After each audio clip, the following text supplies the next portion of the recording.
കർമ്മ പദ്ധതി എല്ലാം നമ്മുടെ അനുഗ്രഹീത നേതൃത്വം മഹാനായ റയീസുൽ ഉലമയും സുൽത്താൻ കാന്തപുരം ഉസ്താദും പ്രഖ്യാപിക്കുന്നതാണ്. അത് കഴിഞ്ഞതിന്റെ ശേഷം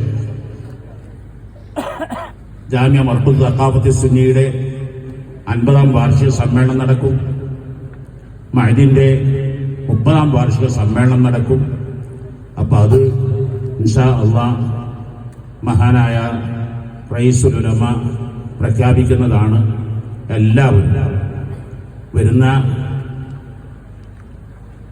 ശനിയാഴ്ച 14-ന് വൈകിട്ട് 4 മണിക്ക് ബഹ്റുൽ ഉലൂം നഗറിലാണ്, കോട്ടക്കല്, പുത്തൂര്, നാലുംകുടിയ ജംഗ്ഷനിൽ വിശാലമായ ഗ്രൗണ്ടിലാണ്.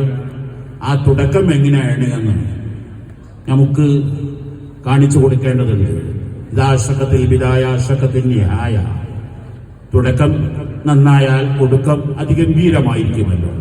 അപ്പോ എല്ലാവരും അവിടെ വളരെ വൻ വിജയമാക്കുക ഇൻഷാ അല്ലാഹ്. ഇപ്പോൾ മഹാനായ റയീസുൽ ഉലമ നമ്മുടെ 30ാം വാർഷികത്തിന്റെ ഉദ്ഘാടന സമ്മേളനം, സമാപന സമ്മേളനം സമസ്ത കേരള ജംഇയ്യത്തുൽ ഉലമായുടെ 100ാം വാർഷികം കഴിഞ്ഞതിന്റെ ശേഷമായിരിക്കും. അപ്പൊ ഇൻഷാ അല്ലാഹ് മഹാനായ റയീസുൽ ഉലമ